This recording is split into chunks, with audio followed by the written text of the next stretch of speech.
नमस्कार, आपण पाहतात रयत संवाद न्यूज चॅनल। दिवाळीनंतर अतिवृष्टीबाधित सर्व शेतकऱ्यांना मदत बँकेत जमा होणार। आमदार सचिन कल्याण शेट्टी यांची माहिती।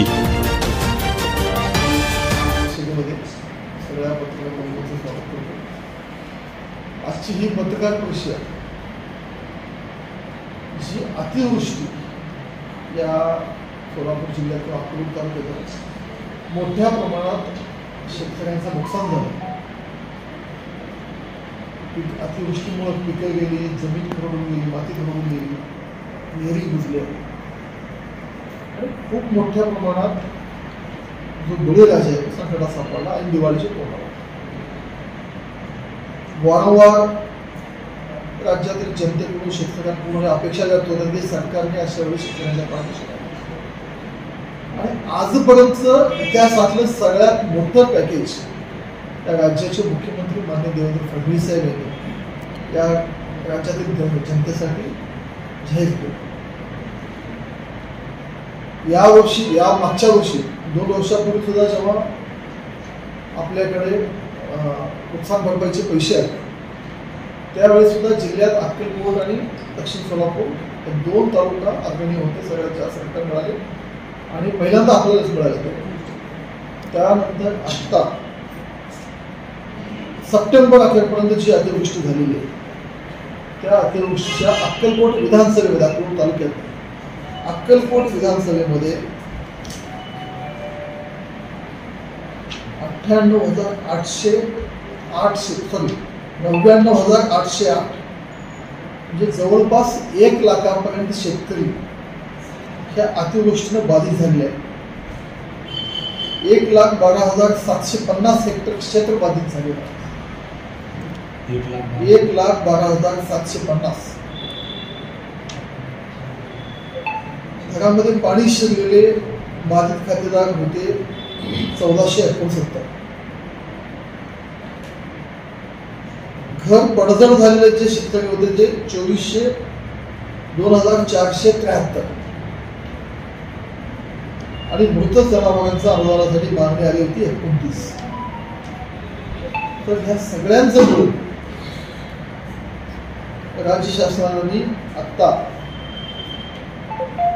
106 कोटी रुपये 58,61,000ची मागणी अहवाल शासनाकडे पाठवलेला आहे।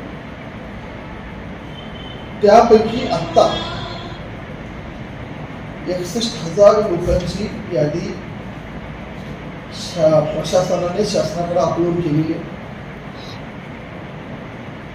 अगदी म्हणजे मागच्या 5-6 दिवसापासून कालपर्यंत सुद्धा शेतकऱ्यांच्या खात्यावर पैसे जमा होत आहेत।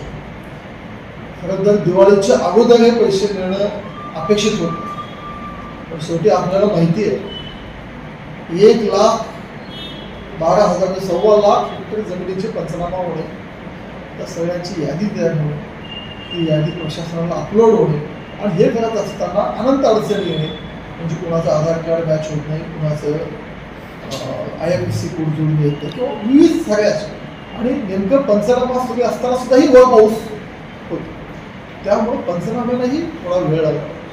शेवटी एवढ्या मोठ्या प्रमाणात नुकसान झाल्यावर प्रत्येक बांधावर जाऊन पंचनामा करून सगळी माहिती एकत्रित करून हे अपलोड करायला थोडीशी उशीर झाली, पण तालुक्याच्या शेतकऱ्यांनी निश्चिंत राहावं, पैसे खात्यावर जमा व्हायला सुरुवात झाली।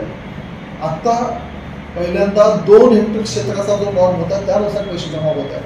1 हेक्टरचा GI हा नंतर आला, त्यामुळं आता जी रक्कम जमा होत आहे ती 2 हेक्टरच्या हिशोबाने होत आहे।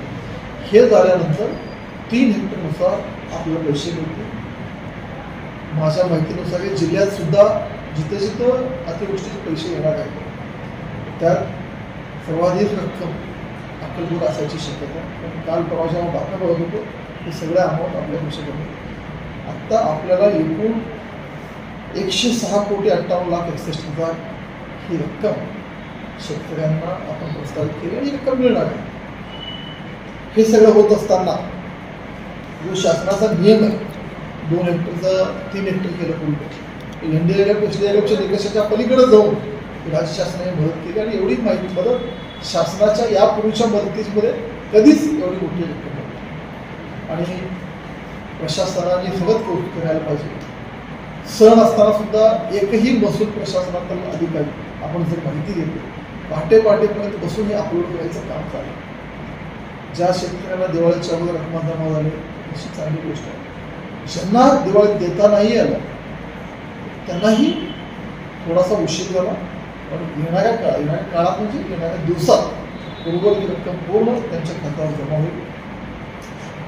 बाधित शेतकरी, घरात पाणी शिरले, पडझड झालेले, मृत जनावरांची तर ऑलरेडी सगळ्यांच्या खात्यात पैसे जमा झालेले आहेत. आणि बागायतीचा जो हे होता, ठरवून गेलेली जी जमीन होती, त्याला ठरवून गेलेल्या जमिनीला प्रति हेक्टर 47,00,000 शासन द्यायला लागलं. त्याला सोडून MRGS-मधून मिळणारी ही जी मदत आहे ती वेगळी, विहीर बुजल्याशी 30,000ची ती रक्कम वेगळी आहे, गाळ काढायला MRGS-मधून पण वेगळे पैसे, ही सगळी रक्कम आता 106 कोटी सोडून ह्या तरतुदी करून वेगळे आहेत.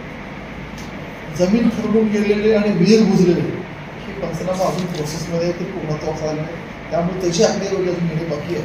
पण आत्ता ज्या शेतीचं नुकसान झालेलं आहे त्या शेतीची पूर्ण आकडेवारी ही शासनाकडे गेली आहे आणि 106 कोटीच्या पुढे एवढी रक्कम शेतकऱ्यांच्या खात्यावर आहे. शेतकऱ्यांनी निश्चित बाळगावी. विशेषतः राज्याचे मुख्यमंत्री माननीय देवेंद्रजी फडणवीस त्यांचे आभार मानतो. या अगोदर एवढी मोठी तरतूद, एवढ्या मोठ्या नुकसान भरपाईची निधी कधीच या राज्याला, या तालुक्याला, या जनतेला मिळाली. विशेष करून दिवाळीची मदत केली ही राज्य सरकारला आभार.